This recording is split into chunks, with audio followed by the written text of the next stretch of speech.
हमारी दुआ है, दिलों की सदा है, जमीयत के कायद सलामत रहो।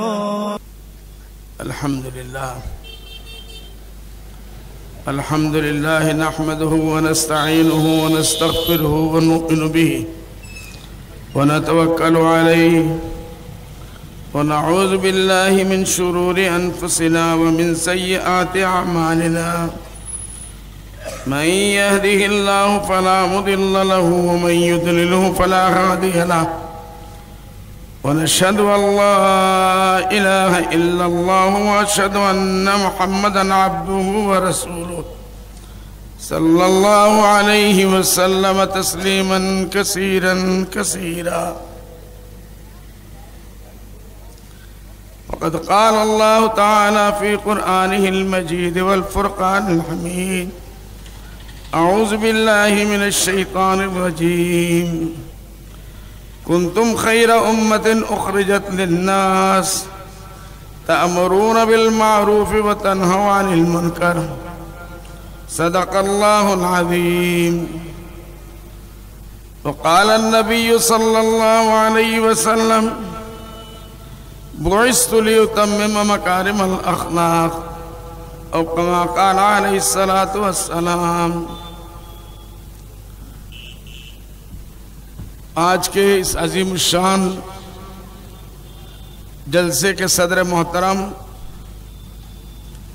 हमारे बहुत प्यारे मेरे भाई हाफिज नदीम सिद्दीकी साहब और स्टेज पर तशरीफ़ फरमा मरठवाड़े के तमाम अकाबिरीन किराम, मुअज़्ज़ज़ उलमाए किराम, नौजवान हमारे भाई और जमीयत उलमा के सिपाही। देखे भाई, हम तो आसाम से आ रहे हैं। आसाम वाले आसाम को आशाम कहते हैं और खाने को पीना कहते हैं, पानी को फानी कहते हैं। तो ऐसी गलती हो जाए तो माफ़ कर देना, क्योंकि जब हम लोग थोड़ी देर के लिए कहीं बाहर जाते हैं तो कोशिश करते हैं उसको ज़रा बनावटी उर्दू में बना के, ताकि जाने के बाद कोई ना हंसे। बहरहाल अल्लाह ताला भाई नदीम सिद्दीकी को भरपूर जज़ाए खैर दे। मैं अपनी ज़िंदगी में जो तड़प इस जमीयत उलमा के लिए और खिदमत खल्क के लिए हमने अपनी आंखों से हमारे बड़ों में, खासकर फिदाए मिल्लत हजरत मौलाना आसाद मदनी साहब दामद बरकातहुम मेरे पीरो मुर्शिद के अंदर हमने देखा शेखुल इस्लाम रहमतुल्लाह अलैह के खुलफा में हमारे आसाम के सबसे बड़े पीर कामिल हजरत मौलाना अहमद अली साहब रहमतुल्लाह अलैह, उनकी ज़िंदगी में जो हमने तड़प देखी, उनके खुलफा में हजरत मौलाना अब्दुल हक साहब आसाम के, और उन लोगों से जो हमने अपने बड़ों के बारे में, बड़ों से उम्मत जब परेशानी में आती है, जब बाबरी मस्जिद का वाक़या हुआ, मुझे वाक़या याद आ रहा है अचानक, तो पूरे हिंदुस्तान में खासकर दाढ़ी वालों का निकलना, बुरके में औरतों का निकलना, पूरा बम्बई यूपी वालों से खाली हो गया। हम लोग बम्बई में थे, बम्बई के अतराफ में भिवंडी वगैरह में बहुत से लोगों के कारोबार तबाह हो गए, मकानात जला दिए गए। ऐसे हालात में हमने फिदाए मिल्लत रहमतुल्लाह अलैह को, जब आदमी, हम लोग बिल्डिंग से उतरते हुए डरते थे, घबराहट ऐसी तारी थी कि आदमी अपने महल्ले वाले की, एक भाई के, सगे भाई की खबर लेने की हिम्मत नहीं थी।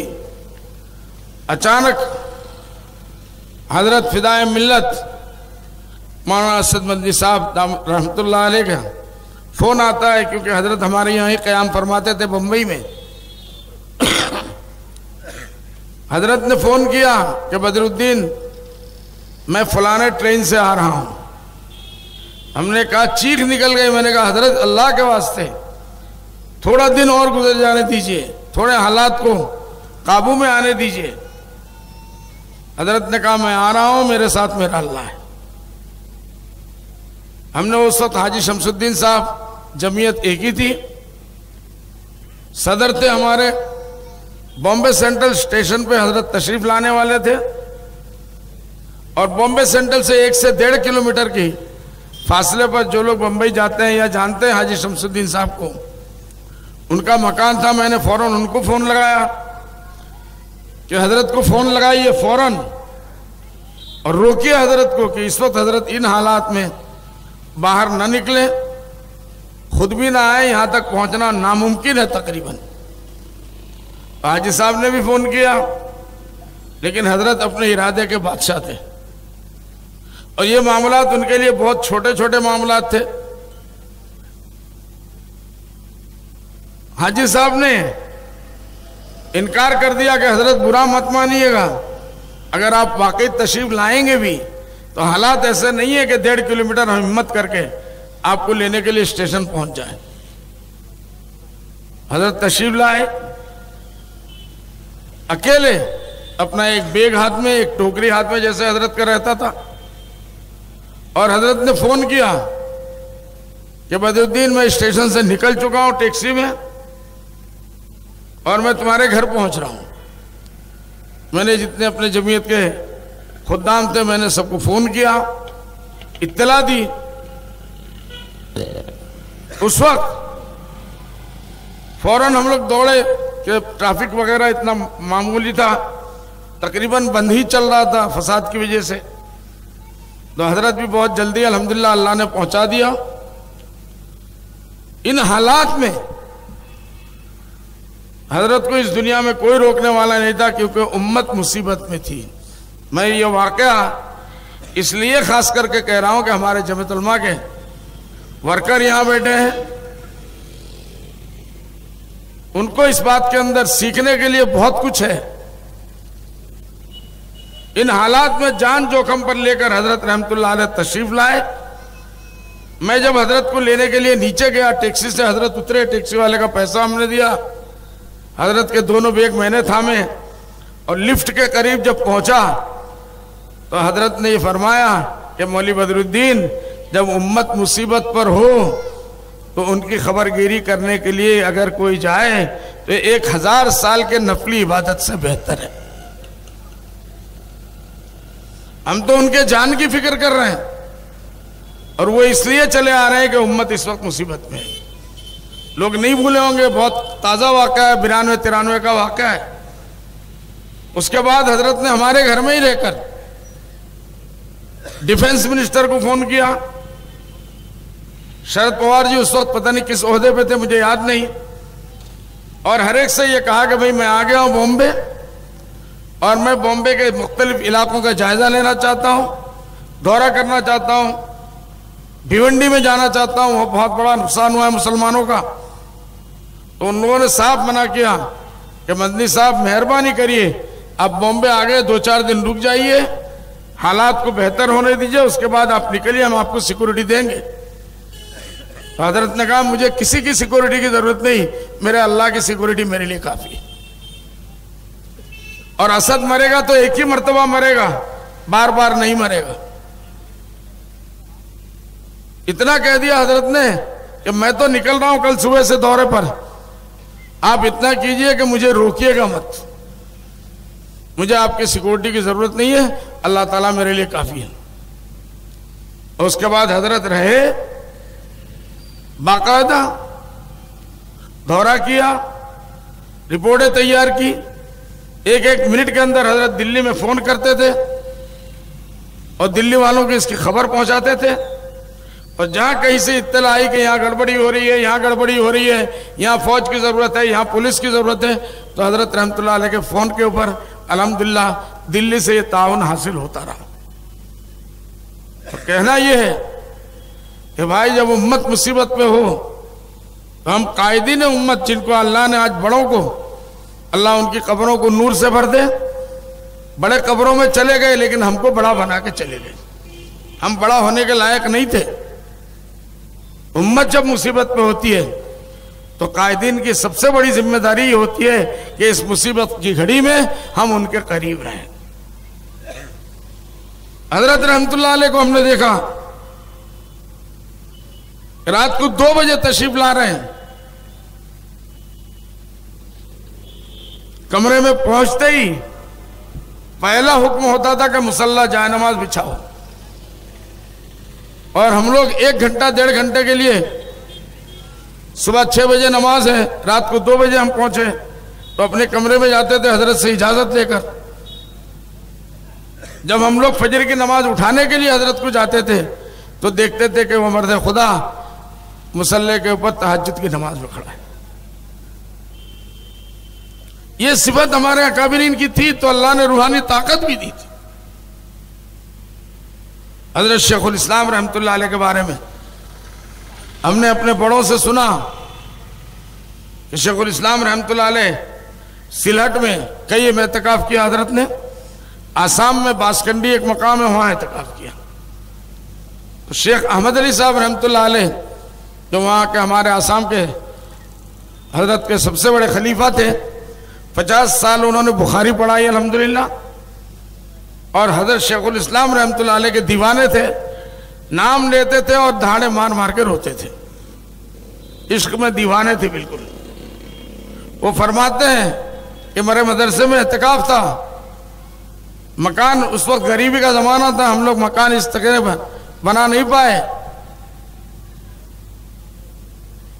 फूस का और घासों का मकान था, उसमें हजरत रहमतुल्लाह अलैह रहते थे। जब बारिश आती थी तो जितना पानी बाहर उतना ही पानी अंदर, कभी कभी बैठ के गुजारना पड़ता था। और मौलाना अहमद अली की हालत साहब ये थी कि हजरत रहमतुल्लाह अलैह के लेटने के बाद पलंग के नीचे, वो इतने पतले दुबले थे, वो पलंग के नीचे लेट जाते थे, इसलिए कि शेख को अगर किसी चीज की जरूरत हो और शेख जो है वो ऊ करे, उससे पहले मैं उठ के हाजिर हो जाऊं, ये हजरत मैं यही हूं। ये दीवानापन था, और अल्लाह ने इसी की बरकत से उनको ये मकाम दिया था कि वो खुद फरमाते थे कि बदरुद्दीन, एक जमाना था मैं इरादा करता और हुजूर पाक सल्लल्लाहु अलैहि वसल्लम की ज़ियारत हो जाती, ऐसी शख्सियत थी वो। और ये भी फरमाते थे कि इसी जमीयत की खिदमत में आसाम के मुसलमान, जब लाखों लोगों को उस वक्त पाकिस्तानी का मसला था, फिर बांग्लादेश हुआ, पाकिस्तान के 2 टुकड़े हुए, फिर आसाम के इसी मसले को लोगों ने बांग्लादेशियों का मसला बना दिया। तो हजरत फरमाते थे कि जब से मैं जमीयत की खिदमत के लिए आसामी मुसलमानों के लिए लड़ना शुरू किया जमीयत के बैनर पर, तो इतना मशगूल हो गया, इतना मशगूल हो गया, उनके अंदर इतना मैं घुस गया कि मेरी ये कैफियत भी जाती रही।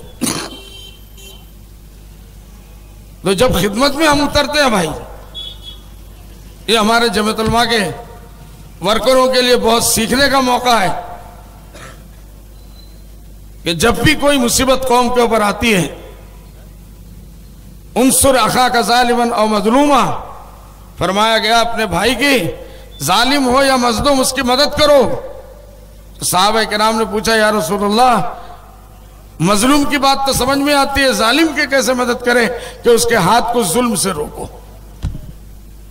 उसके हाथ को जुल्म से रोको। जमीयत उलमा का यह किरदार रहा है, अम्र बिल मारूफ और नही अनिल मुनकर उनका शेवा रहा है। रातों को मेहनत करना कौम के लिए, जान जखेल जोखम, जान को हथेली पर लेकर निकलना, घूमना, लोगों की मदद करना, और रातों को उठकर अल्लाह की इबादत में गुजारना, कायमुल लैल साइमुद्दहर का जो नमूना है वो हमने अपने अकाबरीन के अंदर देखा। तो शेख साहब अहमद अली साहब रहमतुल्लाह अलैह फरमाते हैं कि एक दिन मेरी अचानक नींद टूटी। मैंने जो वो टूटा फूटा फूस का घर था, हजरत को बड़ी मुश्किल से लकड़ी के पलंग पे हम लोगों ने सुलाया। मेरा हाथ अचानक हजरत के पलंग के खूंटे से लग गया, तो मुझे महसूस हुआ कि ये पलंग जो है वो अल्लाह का जिक्र कर रहा है। ये थे हमारे अकाबरीन। बगैर इसके हम जमीयत उलमा के जितने ही बड़े खादिम हो जाए भाई,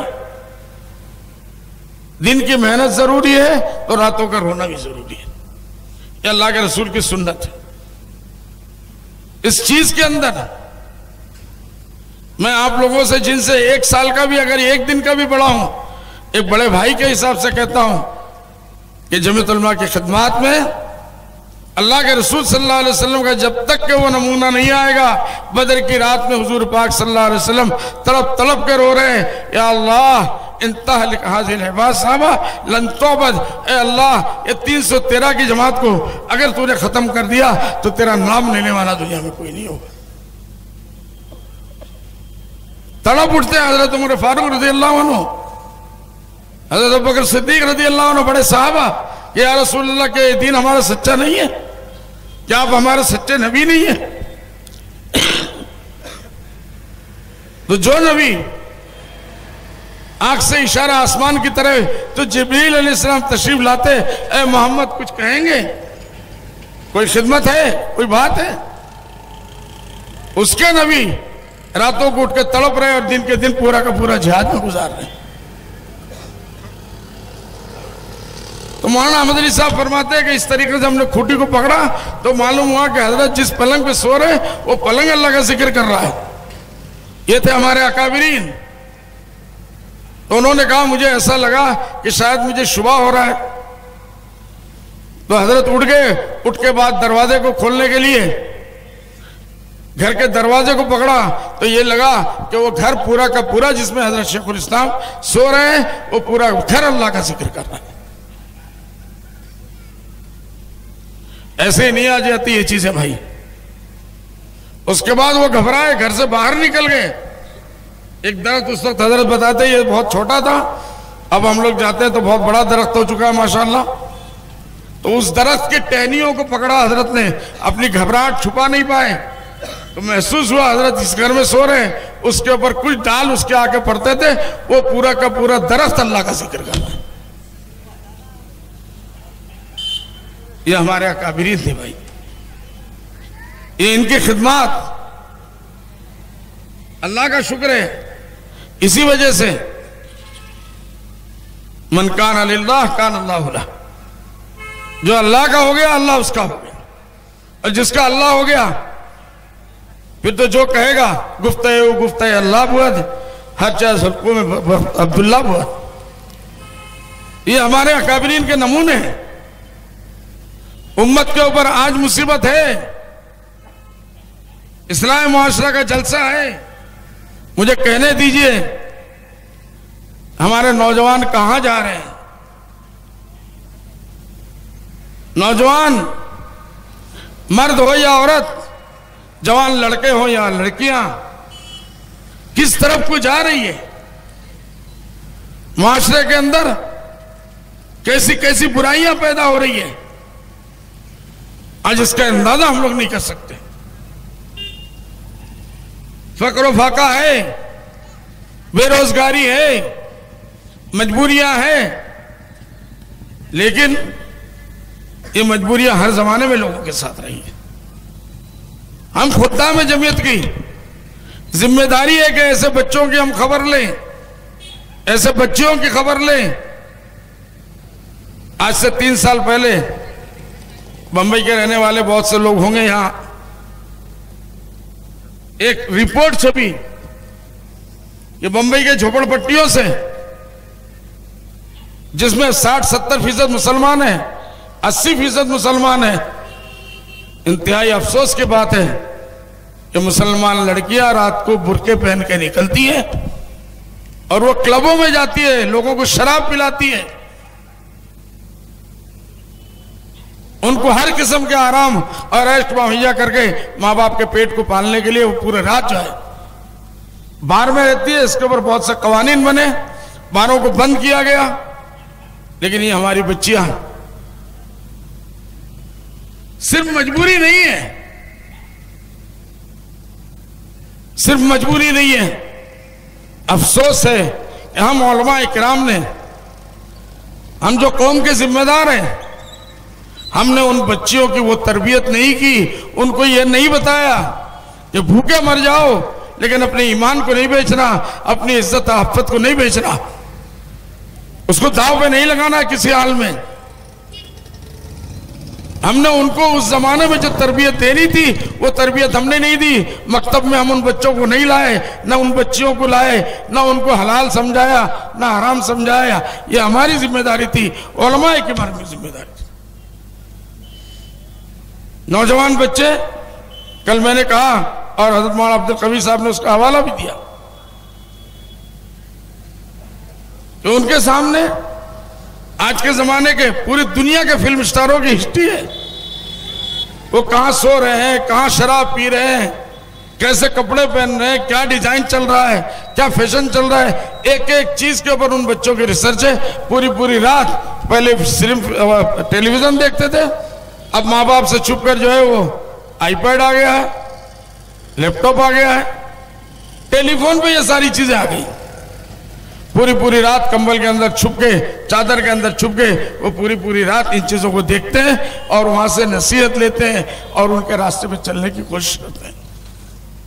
उनको एक सब्ज बाग दिखाया जाता है जिसके अंदर घुस के तबाह हो जाते हैं, बर्बाद हो जाते हैं।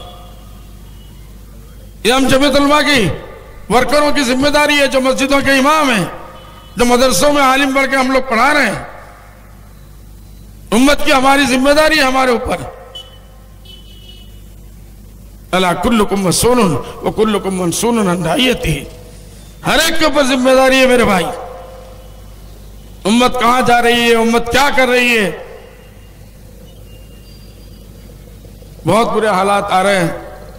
आज मुसलमान और दहशतगर्द हो, हमारे ऊपर यह इल्जाम लगाया जाता है। नामुमकिन है, अल्लाह ना करे भूख में पड़ के किसी और चीज में चोरी कर सकता है, कर लेगा, और कोई बुराई में मुब्तला हो, लेकिन मुसलमान और दहशतगर्द हो। आज पूरी दुनिया लगी हुई है मुसलमान बच्चों को आईएस के नाम से, आईएसआई के नाम से, किसी और नाम से उनको दहशतगर्द बना दिया जाए। हजारों बच्चों को पूरी दुनिया में जेलों में डाला जा रहा है।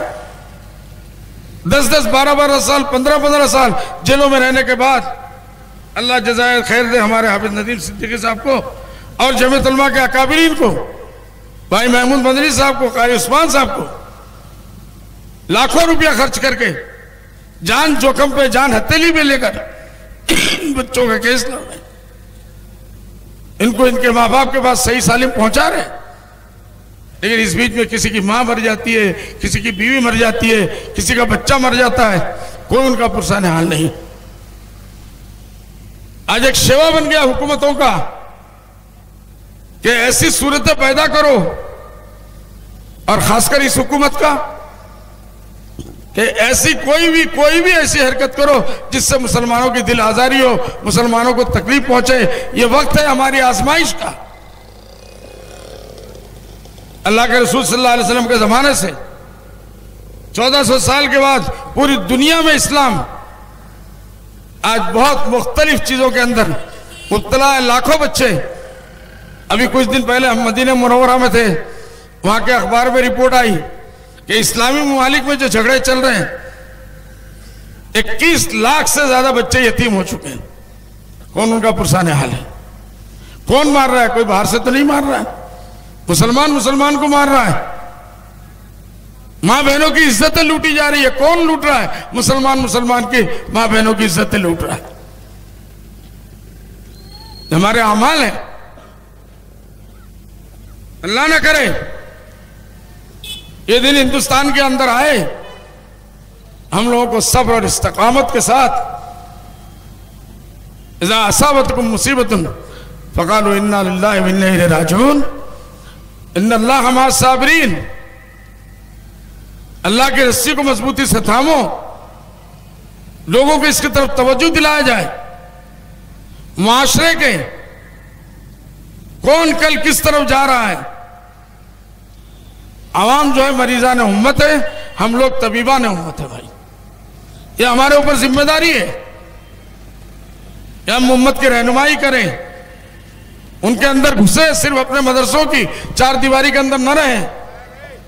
मदरसे के बाहर क्या हो रहा है, हमारे बच्चे कहां जा रहे हैं, हमारी बच्चियां कहां जा रही है, हमारी मां बहनें कहां जा रही है। आज घरों में ड्रग्स की बीमारियां, कारोबार बाकायदा औरतों के जरिए से चलाया जा रहा है।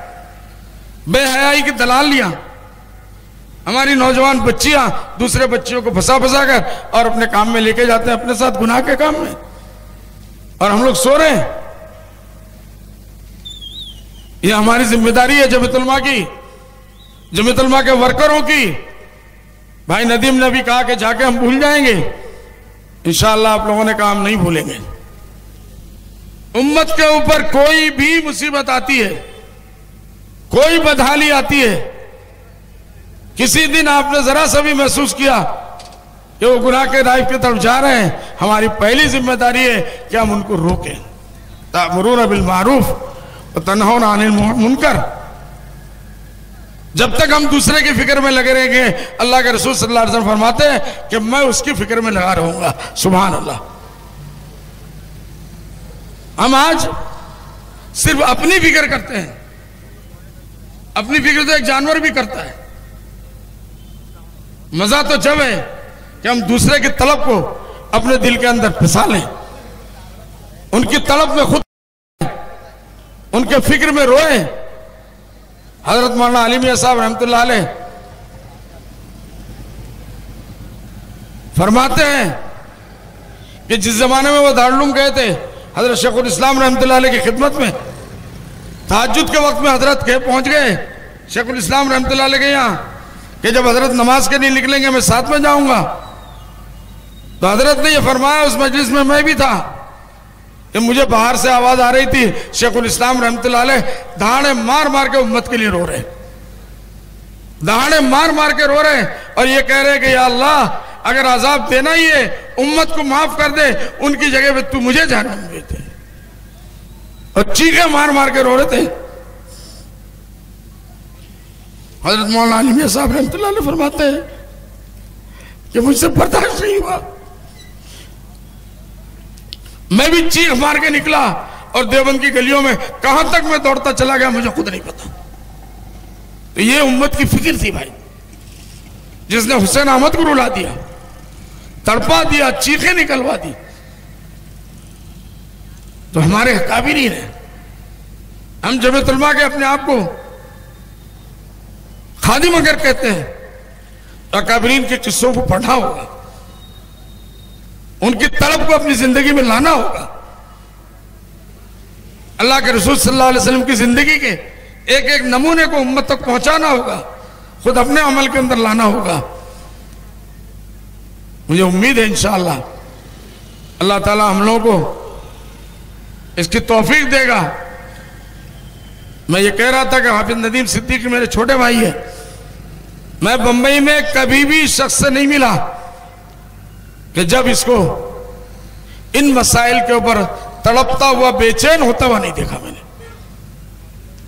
बहुत कम लोग होते हैं जो दूसरों की फिक्र में खुद तड़प जाते हैं। अल्लाह ताला हम लोगों को तौफीक दे। आसाम का मसला भाई नदीम साहब ने बताया, ये बहुत बड़ा मसला है भाई। मैंने पहले बताया कि पहले जब तक इंडिया पाकिस्तान था तो आसाम के मुसलमानों को पाकिस्तानी बनाने के लिए आरएसएस, विश्व हिंदू परिषद, आसाम के आंसू गण परिषद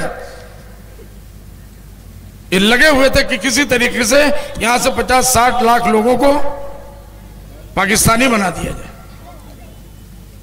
एक मरतबा यहां तक हुआ आसाम जमीयतुल उलमा की मेहनत से, हज़रत फिदाइल रहमतुल्लाह रहमतुल्लाह की मेहनत से, मौलाना अहमद अली साहब रहमतुल्लाह अलैह की मेहनत से ये 5 लाख लोगों को इन लोगों ने कहा कि ये 5 लाख निकल जाए तो पूरी जिंदगी के लिए मसला हल हो जाएगा।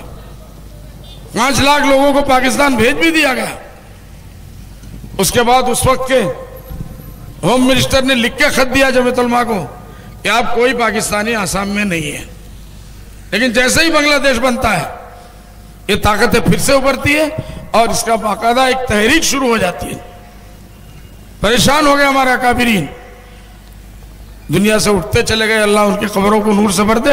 इन्हीं तड़प को लेकर अब हम लोग जिम्मेदार हैं। हर रोज रात को 1 बजे 2 बजे अचानक पुलिस के ड्रेस में लोग आते हैं, शौहर के गर्दन पे बंदूक रखते हैं, बीवी के ऊपर तलवार रखते हैं, सीधा चलो उठो कि भाई क्या कसूर है, कागज देखना है, कागज देखो, वो डॉक्यूमेंट देखो, कुछ नहीं। अभी हम लोगों ने कुछ दिन पहले एक औरत को छुड़ाया, 8 महीने उसको ले जाके जेल में रखा, घर वालों को कुछ नहीं पता कहां ले गए। जवान औरत, 6 महीने हुए शादी के। ऐसे हालात चल रहे। जब हम लोगों को मालूम पड़ा तो हमने उसके केस को लिया, जेलों में तलाश करवाया, तो डिटेंशन कैंप जहां लगे जाके इन लोगों को जो बांग्लादेशी के नाम से, डिटेंशन कैंप के नाम से उनको रखा जाता है। बहुत ढूंढने के बाद उस औरत का पता चला, फिर हम लोगों ने उसके केस को लिया और अल्हम्दुलिल्लाह उस केस को हम लोगों ने जीता और जीतने की वजह से और बहुत से केसों में हमको मदद मिली। 8 महीने के बाद पता चला कि वो जेल में है। इस किस्म के हजारों औरतों के साथ ये मामले हो रहे हैं। अल्हम्दुलिल्लाह जब से हम लोगों ने इस मामले में हम गर्म हुए, होम मिनिस्टर साहब से मिले, प्राइम मिनिस्टर से मिले, पहले उन लोगों ने चैलेंज किया ये हो नहीं सकता, फिर हमने ले जाके 2-4 केस दिखाए कि ये देखिए ये वाकयात ये हो रहे हैं। ये जो भाई नदीम साहब ने बताया ये वाकया 48 लाख औरतों का मसला, ये फॉरेनर जो NRC नेशनल रजिस्ट्रेशन सर्टिफिकेट, उसके लिए 14 डॉक्यूमेंट्स की जरूरत है। राशन कार्ड है, पासपोर्ट है, ड्राइविंग लाइसेंस है और पंचायत का सर्टिफिकेट है। तो एक औरत के पास बाकी सब चीज है, सिर्फ एक पंचायत का सर्टिफिकेट उसने दिया और दूसरा सर्टिफिकेट नहीं दिया। गांव के लोग घबराए हुए, उनको कुछ पता नहीं है, वकील को बोलने नहीं दिया जाता, FT बना दिया गया वहां, फॉरेनर्स ट्रिब्यून।